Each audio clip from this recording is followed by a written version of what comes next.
bênção do Pai esteja sobre cada um de vocês. Amém? Lucas 15. Vamos meditar aqui um pouco a partir do versículo 11. Lucas 15, versículo 11. Os que localizaram podem dizer graças a Deus. Podemos ler? Diz assim: e ele disse: certo homem tinha 2 filhos, e o mais jovem deles disse ao pai: pai, dá-me a parte dos bens que tenho direito. E dividiu-lhes entre eles os seus bens, ou os seus haveres. Poucos dias depois, o filho mais jovem, ajuntando tudo, partiu para uma terra distante, e ali desperdiçou todos os seus bens com a vida desordeira ou dissoluta. E havendo gastado tudo, houve naquela terra uma grande fome, e ele começou a passar necessidade. E ele foi e juntou-se a um dos cidadãos daquela terra, e ele o enviou aos seus campos para alimentar os porcos. E ele desejava encher o seu estômago com as cascas, alfarrobas ou bolotas que os porcos comiam, e nenhum homem lhe dava nada. Ele, caindo em si, disse: quantos trabalhadores, empregados do meu pai, têm pão suficiente, de sobra, e eu aqui pereço de fome? Levantar-me-ei, irei para o meu pai, e lhe direi: pai, pequei contra o céu e contra ti, e não sou digno de ser chamado teu filho. Faz-me como um dos teus empregados. E levantando-se foi para o seu pai. Mas estando ainda longe no caminho, seu pai o viu, e teve compaixão, e correndo lançou-se-lhe ao pescoço, e o beijou. Versículo 23, diz assim: trazei um novilho cevado e matai-o, comamos, alegremo-nos, porque este meu filho estava morto e vive novamente. Tinha se perdido e foi achado, e começaram a se alegrar. Amém? Pode sentar, fica à vontade, para adorar Jesus, para exaltar Deus. Eu acredito que após João 3,16, que é um texto célebre do Novo Testamento, todos nós conhecemos desde criança, né? Após João 3,16, Lucas 15 é um dos capítulos mais famosos que é registrado nas páginas neotestamentárias, as páginas do Novo Testamento. É conhecido como o capítulo dos achados e perdidos, porque Jesus, direcionando uma palavra aos fariseus e os seus ouvintes, ele vai falar acerca de 3 parábolas. A parábola da ovelha que se perdeu, a parábola de uma mulher que perdeu uma dracma dentro da sua própria casa, e a parábola desse homem que tinha 2 filhos. Alguém titula essa parábola e diz que é a parábola do filho pródigo. Contudo, Jesus não deu título a essa mensagem. Ele só inicia a parábola dizendo que certo homem tinha 2 filhos. E a narrativa dele começa dizendo: o mais moço, o mais jovem, ele vai até o pai reivindicar algo que é dele por direito. Quem está comigo, diga amém. O texto diz que ele vai ao pai e ele diz: pai, eu quero a minha parte na herança, aquilo que cabe a mim por direito. E o texto diz que o pai dividiu entre eles. Perceba que essa distribuição, essa divisão de bens, não foi só para o filho mais novo, o que pediu, foi para os 2. O texto diz: e dividiu entre eles os seus bens. A palavra bens aqui no grego é bio, Todos nós sabemos, né? Fundamental, a gente aprende no primeiro ano do ensino médio, a questão da biologia, né? Estudo sobre a vida. Então, bio aqui é vida. Esse pai estava compartilhando com esses filhos, com esses herdeiros, vida. E com base nesse pensamento, eu comecei a meditar. Onde que está o erro desse jovem? A Bíblia não dá indicação de tempo, se é um adolescente, se é um pré-adolescente, se é um jovem já formado. Mas a Bíblia diz que era o filho mais novo. E a pergunta aqui é: onde que está o erro? Em que esse filho errou? O que ele fez para que de fato trouxesse para a sua vida grandes prejuízos longe da presença do pai? E o texto diz que ele vai até o pai e fala: eu quero.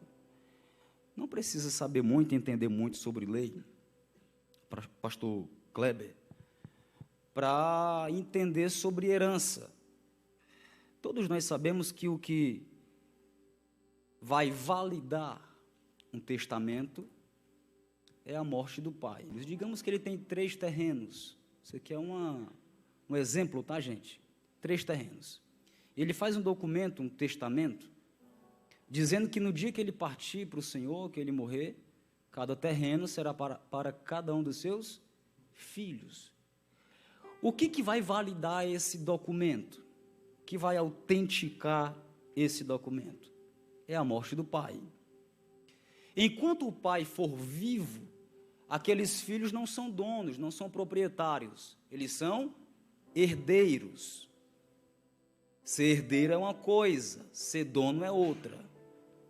Agora, quando o pai morre, a morte do pai, preste bem atenção nisso, precisa haver morte para que o testamento seja validado e aqueles filhos recebam a herança. É por isso que nós estamos aqui essa noite e com liberdade podemos dar glória a Deus, dar aleluia, porque nós recebemos uma herança, a herança da salvação. E para que esse testamento fosse validado, alguém teve que morrer. Alguém teve que ir à cruz do Calvário. E a morte de Cristo na cruz do Calvário nos deu direito a sermos herdeiros de Deus e co-herdeiros de Cristo e podermos usufruir da salvação dada pela graça. Você pode dizer graças a Deus por isso? Então, onde que está o erro aqui, meu amigo pregador Adam? É o tempo que esse filho pede a herança. Por quê? Porque se ele é filho, ele tem direito. Sim ou não? Se ele é filho, ele é herdeiro. A questão aqui é que ele pede a herança ao pai. Se ele pede ao pai, o pai está vivo. E se o pai está vivo, irmão Júnior, significa que não é o tempo daquele filho receber a herança. Eu aprendo com isso sobre a questão da pressa. Principalmente nós, eu me colocar aqui, né, nesse grupo, eu sou jovem, adolescentes. A gente meio que tem esse sentimento de pressa, parece que a gente quer que as coisas aconteçam muito rápido. Parece que a gente acelera o processo. Se fosse depender da gente, a gente pulava algumas etapas. A gente pulava alguns degraus. Eu não vou colocar aqui como esse sendo um problema apenas da juventude, mas no geral. O ser humano em si, ele é apressado. Ele quer que as coisas aconteçam no tempo dele, na hora dele, no momento dele, da forma dele. E a gente não percebe que com essa pressa desenfreada, a gente acaba trazendo para as nossas vidas alguns prejuízos. Algumas vezes emocionais, espirituais, até mesmo prejuízos físicos. Porque envolvidos na pressa, a gente acaba saindo do lugar que de fato Deus quer que a gente esteja. E é por isso que, com base na palavra de Deus, com base nas orientações de Jesus, a gente precisa entender que para tudo tem um tempo determinado da parte de Deus para nossas vidas. O segredo é aprender a Eu sei que não é fácil, é uma tarefa árdua, difícil, principalmente na geração atual, nos dias odiernos. Nós vivemos a geração que ela é acelerada por natureza. E existem algumas áreas da nossa vida que, segundo a nossa própria vontade, a gente faz com que as coisas aconteçam no nosso tempo. E daqui a pouco a gente quebra a cara, se frustra, fica triste. E na maioria das vezes vamos reclamar com Deus. E o pai está olhando dizendo, não é culpa minha, foi você que se apressou. Queimou etapas. Posso te dar um conselho? Respeita cada uma das tuas fases. Viva cada um dos momentos proporcionados pelo Pai. Não acelere o processo. João capítulo 11, versículo 5. É interessante isso, pastor Oséias, porque Lázaro está doente, ele vai morrer. Marta e Maria mandam um mensageiro até Jesus. A intenção daquela mensagem era fazer que quando o mensageiro voltasse, junto consigo ele trouxesse Jesus para resolver o problema em Betânia. Só que o versículo 4 diz assim, e ouvindo, pois, que Lázaro estava doente, o texto fala dessa forma, permaneceu ainda 2 dias no lugar onde ele estava. Ele sabia o que fazer, ele conhecia o caminho, ele sabia que só ele poderia ajudar, ele amava Lázaro, mas ele olha para o mensageiro e fala, não vá agora, porque eu não vou quando Marta quer, quando Maria quer, eu vou no tempo determinado pelo meu Pai. Deixa eu te falar uma verdade da parte de Deus. O fato de Deus demorar em algumas áreas da tua vida não significa que Ele não vai fazer. Ele pode até demorar, mas que Ele vem, Ele vem. Que Ele vai fazer, Ele vai fazer. E você vai adquirir riquezas sem tamanho, se você conseguir se enquadrar no tempo de Deus. Você pode dizer para algum jovem, algum adolescente do teu lado, calma. Ela é barachurebicaia. Não se precipita.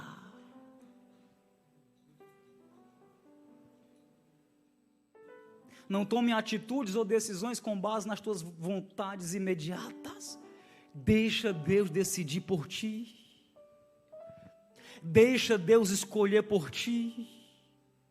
Deixa Deus preparar para você. Porque quando é Deus que faz, quando é Deus que realiza, que age, que opera, está escrito que a vontade de Deus ela é boa, perfeita e agradável. Quando vem de Deus é bem melhor. Quando é no tempo de Deus é bem melhor. Não traz dores, não traz sofrimentos, não traz frustrações. Eu quero liberar a palavra profética para a sua vida essa noite. Eu quero que você levante a mão direita, por gentileza. Eu profetizo em nome de Jesus que Deus te fará prosperar no tempo dele, na hora dele, no momento dele, mas não se precipita. Deixa Deus fazer por ti. Ele chega para aquele pai e ele diz, olha, eu quero agora. É a minha vontade, é o meu querer. Eu não quero amanhã, eu quero hoje.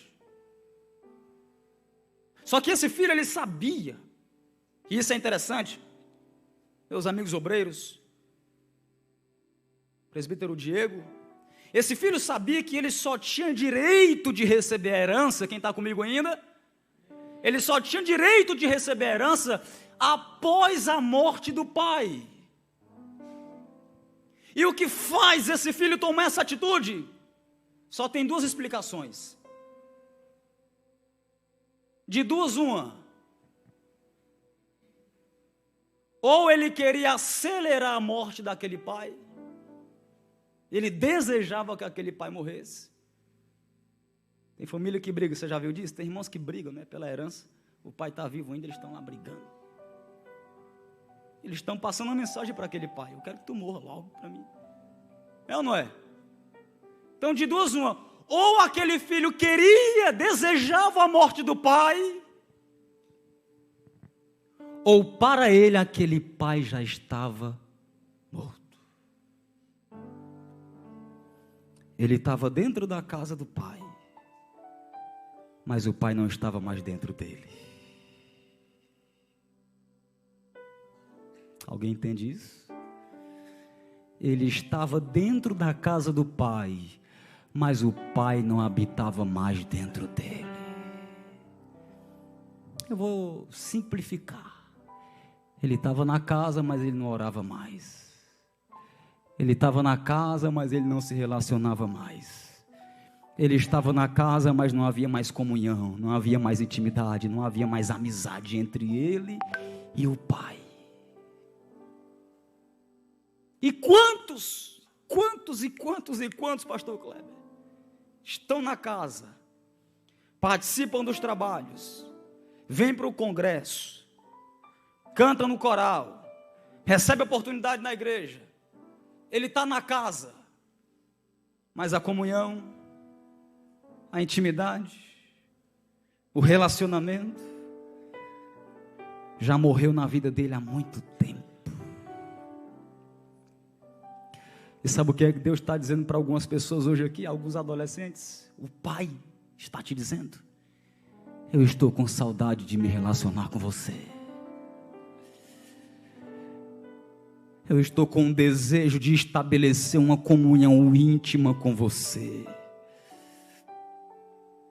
Por que sempre é mais fácil a gente procurar uma amiga, um amigo, um primo, uma tia, enquanto o Pai está do nosso lado dizendo: fala para mim. Conversa comigo, compartilha.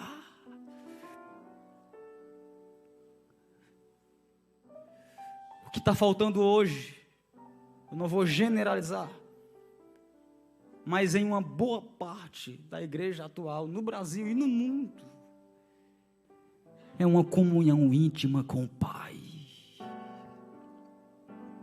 Se você ler, estudar, meditar sobre os grandes heróis da fé, homens que fizeram história, desde a igreja do século I até a igreja do século passado, você vai perceber homens como Lutero, Savonarola, John Knox, Finney, Spurgeon, poderia citar vários aqui, Moody.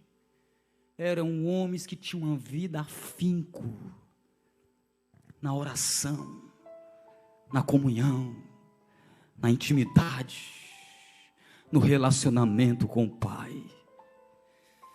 E a gente vive hoje uma geração que está orando e dizendo: eu quero que o Senhor faça através de mim, mova através de mim, eu quero marcar o meu tempo, eu quero marcar a minha história, mas não busca. Não quer mais descer na oração. Um escritor dizia que quando o homem trabalha, ele só trabalha, mas quando o homem ora, Deus trabalha. Crônicas 7,14, se o meu povo, que se chama pelo meu nome, se humilhar e orar. Jesus diz: quando fores orar, entra no quarto, fecha a porta. Deus gosta de comunhão, de intimidade, de relacionamento, e Ele te convida hoje a dar início a uma nova fase de intimidade com Ele na tua vida. Eu quero profetizar hoje debaixo de uma autoridade de Deus. Se você crê, levante a mão para receber. Que aqui nessa noite Deus está levantando adolescentes, jovens, moças e rapazes, que quando sair por aquelas portas daqui a pouco vão sair daqui com a sede de orar, com a sede de se relacionar com o Pai, de buscar na palavra, de descer na oração. Eu profetizo em nome de Jesus que vai ter jovens aqui que vai colocar o celular para despertar pela madrugada, para dizer: Pai, eu quero orar pela madrugada, eu quero dons com o Espírito Santo, eu quero que o Senhor me use na palavra, eu quero que o Senhor me use no louvor. Deus quer levantar moças e rapazes para fazer a diferença nos dias atuais. E é você. Deus está Está escrito que ele está à procura daqueles que adoram em espírito. Ele está procurando. Será que alguém tem coragem de ser ousado como o profeta Isaías e dizer: Deus, eis-me aqui, me acha, me encontra? Alguém consegue assimilar isso? Ele estava dentro da casa do pai, mas no coração dele aquele pai já tinha morrido. O que tem habitado no teu coração? O que tem preenchido a tua alma? O que tem sido o teu atrativo? O que tem atraído você em estar na casa do pai? Agora a pergunta é: quem está comigo, diga amém ainda. A pergunta é: se para ele aquele pai já estava morto, irmão Júnior, o que segurava esse moço na casa do pai? Se para ele aquele pai já não tinha mais significado, se para ele aquele pai já não tinha mais relevância, mais importância, o que fazia esse jovem ficar na casa do pai? Você pode repetir comigo? Diga assim comigo: as coisas do pai. Aquele jovem não percebeu que melhor que ter as coisas do pai é ter o pai das coisas. Porque coisas apontam para o que é transitório. Coisas falam de momentos. Coisas falam daquilo que passa, que acaba, que vai embora. Mas relacionamento, intimidade, comunhão é aquilo que permanece. Paulo disse: não atentai para o que é visível, porque tudo isso passa. Atentai para as coisas invisíveis, porque o que é invisível é aquilo que permanece. O que segurava esse jovem na casa nada mais era que as coisas do pai. Posso perguntar para você? O que te segura na casa do pai? Qual a tua motivação de estar nesse culto hoje? O que te trouxe aqui? Você veio de fato para buscar o Pai? Para senti-lo? Para adorá-lo? Ou você veio buscar subterfúgios? Ou você veio bater um papo? Ou você veio ver alguém? Qual a tua motivação de ter vindo hoje para a casa do Pai?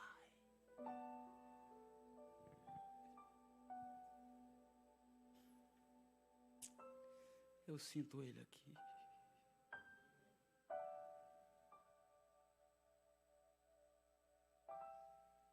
É perigoso quando há uma geração que serve ao Pai pelo que Ele pode dar. É um perigo quando alguém adora o Pai pelo que Ele pode proporcionar, pelo que Ele pode fazer. Porque alguém que faz parte desse grupo é alguém que faz parte de um grupo mimado. Em que sentido, pregador? Essas pessoas que adoram ao Pai pelo que Ele pode fazer, eles são assim: enquanto o Pai está fazendo, Ele está dando glória. Enquanto o Pai está fazendo, Ele está dando aleluia. Mas no dia que o Pai disser: hoje eu não faço, Ele desvia da igreja. É por isso que hoje à noite Deus está dizendo por meio do seu Espírito que a nossa motivação está aqui tem que ser Ele. É por Ele. É para Ele. A glória que é dEle. Não é pelo pregador que veio, não é para quem louvou. Aqui tudo é por causa dEle. É como diz no hino: eu adoro pelo que Ele, eu não adoro pelo que Ele, eu adoro pelo que Ele. É mais ou menos assim: Deus, se a porta estiver aberta, eu dou glória.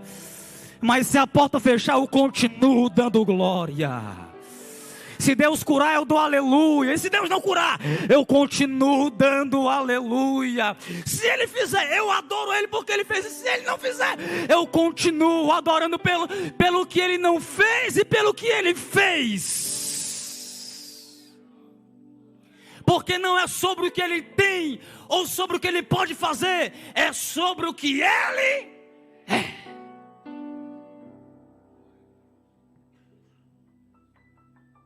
Eu vou falar por mim, né? Se hoje Deus falasse assim para mim, irmão Júnior, a partir de hoje, irmão meu, eu não vou fazer mais nada por ti durante o resto da tua vida. Eu ainda teria todos os motivos para todo dia dar glória a Deus e aleluia. Porque a melhor demonstração de amor que Ele poderia ter feito por mim, Ele já fez. E se algumas pessoas entendessem de forma mais profunda a dimensão do que foi o sacrifício de Cristo Jesus naquela cruz, em um culto como esse, ele já estava saltando, dando glória, aleluia, porque foi algo extraordinário, foi algo maravilhoso.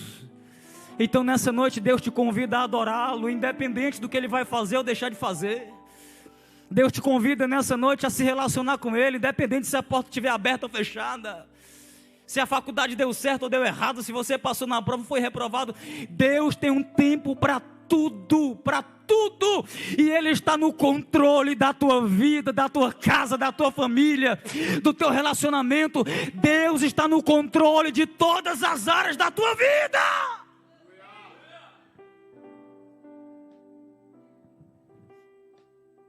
Ele chega para o pai e fala: eu quero as coisas. Me deixa atento na hora, pastor Kleber, irmão Júnior. Dá um toquezinho aqui no paletó quando der o tempo. Eu quero as coisas. Sabe o que é que esse texto diz? Olha o que esse versículo fala. Ele fala assim, ó: e juntando tudo. Juntando o quê? Juntando o quê?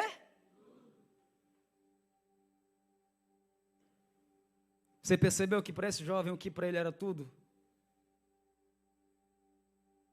para o pai não era nada. Você percebeu que em alguns momentos da nossa vida a gente se assemelha a esse jovem?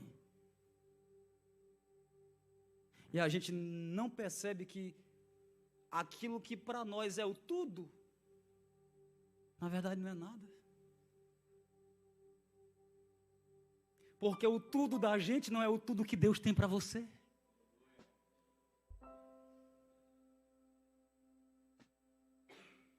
Sabe o que é que me faz lembrar?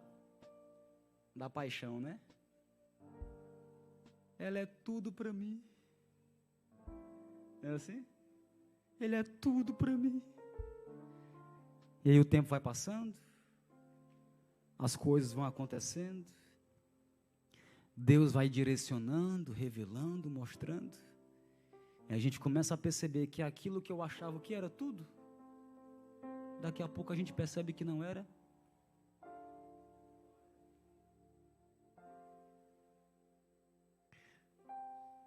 Porque facilmente a gente valoriza demais aquilo que Deus não quer que a gente valorize. De forma muito sutil, algumas coisas que não deveriam estar na nossa vida, a gente permite entrar na nossa vida.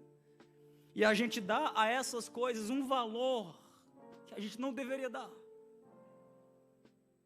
E é por isso que Deus permite que essas coisas venham para a nossa vida, e o tempo vai nos revelando, nos mostrando, e é o próprio Pai que de forma didática vai nos ensinando que aquilo que a gente tanto priorizou, aquilo que a gente tanto valorizou, não deveria receber o valor que a gente deu, a atenção que a gente deu, a dedicação que a gente deu, porque a gente começa, a Bíblia diz que ele foi se afastando do Pai. E na medida que ele ia se afastando, ele ia perdendo. Ele é o quê? Perdendo. Na medida que ele ia se afastando da casa, ele ia perdendo. Quanto mais ele se afastava, mais ele perdia. E de repente acabou tudo. E quando acaba tudo é que ele vai valorizar aquilo que sempre esteve com ele, que tinha valor, mas ele não dava o valor devido, o valor necessário. Existem coisas que têm preço, gente, e existem coisas que têm valor. O que tem preço acaba, o que tem preço eu vendo, eu troco, eu negocio, mas coisas que têm valor são inegociáveis. Eu não vendo, eu não troco. Lembra de Nabote? Aquela vinha não era sobre o valor financeiro que ela proporcionava a ele, era sobre o valor emocional que tinha no coração, era herança. Acabe está dizendo: eu te dou uma melhor, eu te dou uma maior. E ele falou: eu não vendo, eu não troco, eu não negocio, porque é a herança dos meus pais. Quer um conselho? Olha para mim, jovem, por gentileza, moça, rapaz, quer um conselho de Deus? Não troque, não venda, não negocie os valores que você recebeu de Deus. Não barganhe com aquilo que Deus colocou nas tuas mãos. Não se encante, não se envolva com propostas. Pastor Kleber, tem jovens se envolvendo com propostas e abrindo mão de promessas. Deus está falando para alguém essa noite: cuidado com as propostas, rejeita a proposta e permanece na promessa de Deus.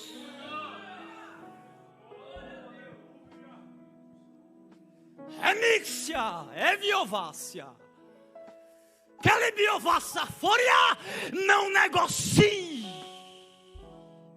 com os valores que Deus colocou sobre a tua responsabilidade. Se é para cantar, canta com excelência. Se é para pregar, prega com excelência. Se é para liderar, lidera com excelência. Se é para ser submisso ao líder, seja submisso com excelência. São valores inegociáveis.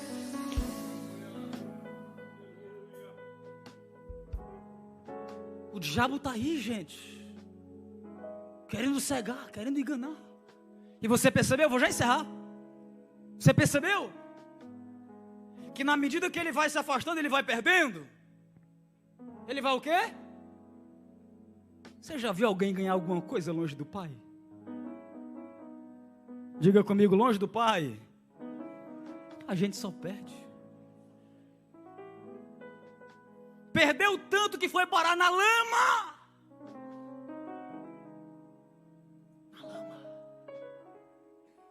E encerro aqui. Quando ele chega na lama, ele começa a lembrar. Ele caiu em si. O texto diz que ele caiu em si. Diga: ele caiu.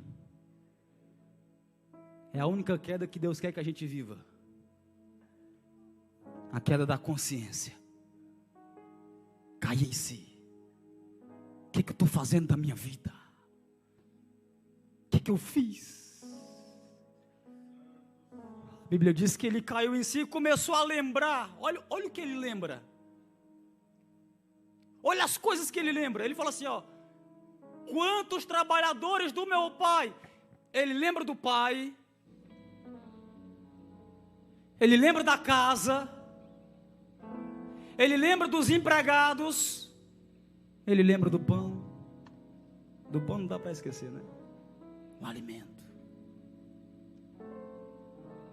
Você percebeu que tem algo que está dentro da casa? Quem me ouve, diga amém. Você percebeu que tem algo que está dentro da casa, mas esse jovem não fez questão de lembrar? Vamos lá? Deixa eu ver se os adolescentes estão ligados na palavra. Ele lembrou da casa.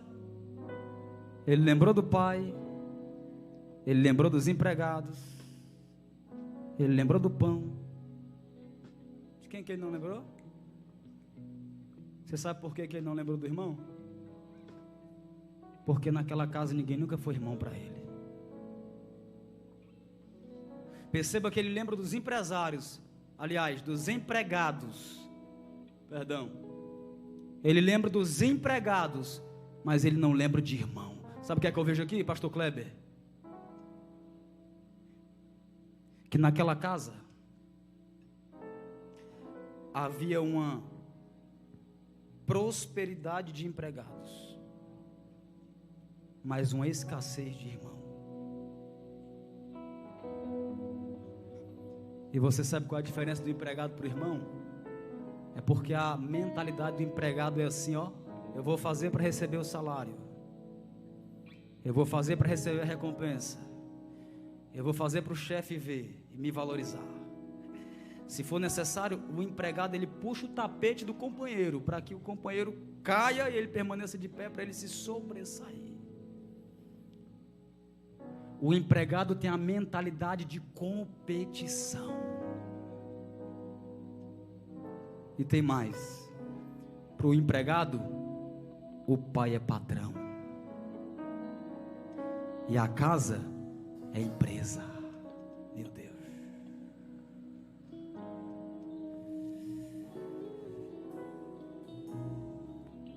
A gente vive uma época de muitos empregados e de poucos irmãos.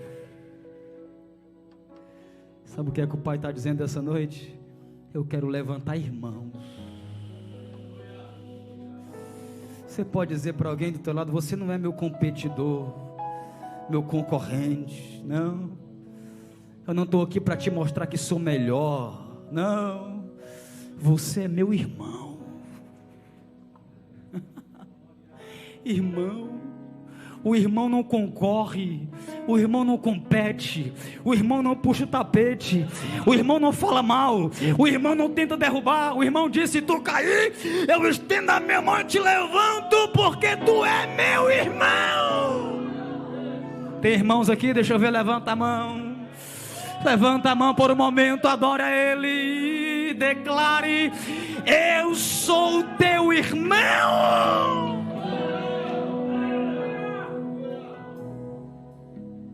Sabe o que a lei diz? Presta bem atenção aqui. Sabe o que a lei diz? Que quando um irmão mais... Pode estudar sobre isso, você vai descobrir isso. Quando o irmão mais novo se perdia, era obrigação do irmão mais velho ir buscar o irmão mais novo que havia se perdido. Esse irmão mais novo se perdeu e o mais velho ficou em casa. E é você que Deus vai levantar. Levanta a mão.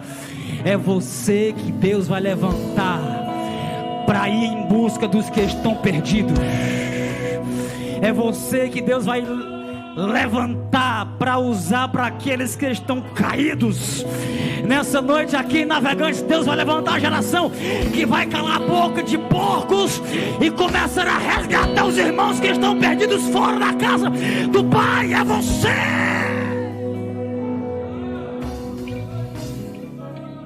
E sabe o que é que eu acho mais lindo? Fica de pé para me encerrar. Sabe o que é que eu acho mais lindo? Quem me ouve, diga amém. Está fraco, diga amém. Sabe o que é que eu acho mais lindo, extraordinário nessa meditação? É que o texto fala assim, pastor, meu amigo Adam: quantos trabalhadores tem pão? E eu diga assim, ó: ele está fora da casa. Não, vamos fazer bonito, gente. Ele está fora da casa, mas a casa continua dentro dele.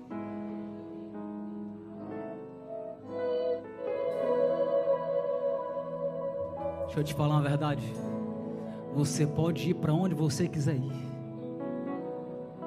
Você pode estar aonde você quiser estar, mas as experiências que você teve aqui nunca mais sairão de dentro de você. Porque jamais você vai conseguir esquecer as experiências que você teve na casa do Pai. E ele fala assim: quer saber de uma coisa? Vou me levantar e vou voltar. Voltar para onde? Voltar para onde? E se eu te falar que ele não voltou para a casa do Pai?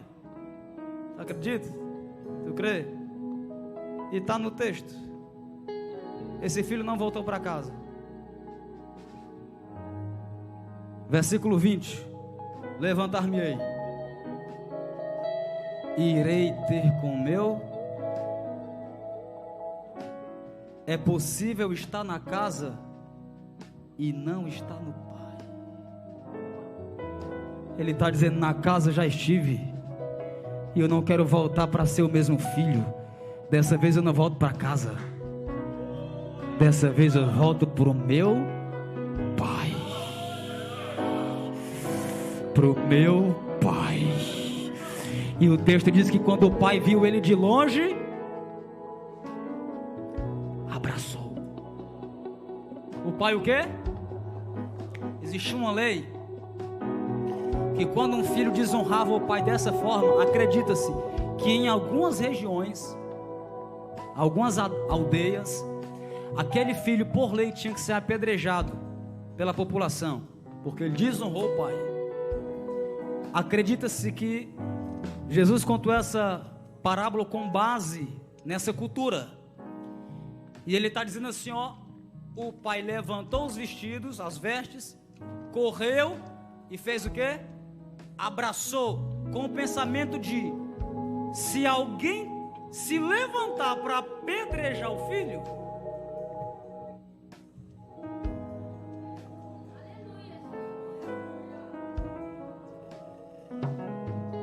eu quero ver alguém jogar pedra naquele que o pai abraçou.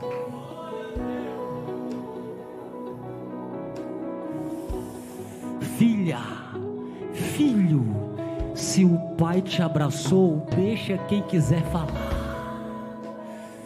Se o pai te abraçou, deixa quem quiser criticar. Você foi abraçado pelo pai. Abraçado pelo pai. Pregador, eu sinto isso, que eu estou na casa, mas não estou no pai, eu estou distante, eu estou meio fraco. Eu quero que você venha aqui à frente. Rápido, rápido. Eu quero orar por você. Eu preciso me fortalecer, eu preciso sentir esse abraço do pai. Com a autorização dos pastores, presbítero Diego, pastor Kleber, eu quero fazer uma oração rápida pelos adolescentes. Meu Deus, eu derrubei água aqui, mistério. Molhou aqui os envelopes. Eu quero que você venha aqui rápido, rápido. Você que quer hoje fazer uma aliança com o pai, uma aliança profunda.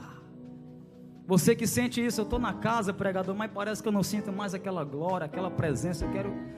Eu quero viver um novo tempo em Deus. Eu quero que Deus me levante. Eu quero sair daqui nessa noite abraçado pelo meu pai. Olha isso, que coisa linda, Jesus. Eu vejo lágrimas aqui. Eu estou me sentindo com a alma vazia, mas hoje eu quero ser cheio. Vem pra cá, corre. Não perde tempo, vem logo, dá lugar. Pode louvar o Senhor, dá lugar. Deixa Deus usar vocês. Enquanto os jovens, os adolescentes vêm pra cá, enquanto você vem adorando a Deus, o Pai vai te abraçar. As pedradas não vão te atingir, não vão, porque hoje o Pai te abraça. E você vai sair daqui renovado, cheio da graça, da unção e do poder do Pai sobre a tua vida. Feche teus olhos, adora Ele. Eu mergulho Isso. na mirra ardente. Isso. Mas peço que tua presença aumente.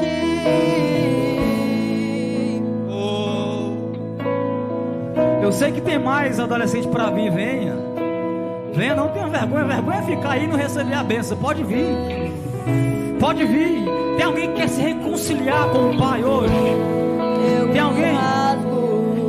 Tem alguém que quer fazer uma aliança com Cristo mais uma vez? Pregador, me sinto meio vazio, meio abatido, a vida assim está uma bagunça. Deus quer mudar a tua história hoje. Eu mergulho na mirra ardente, mas peço que tua presença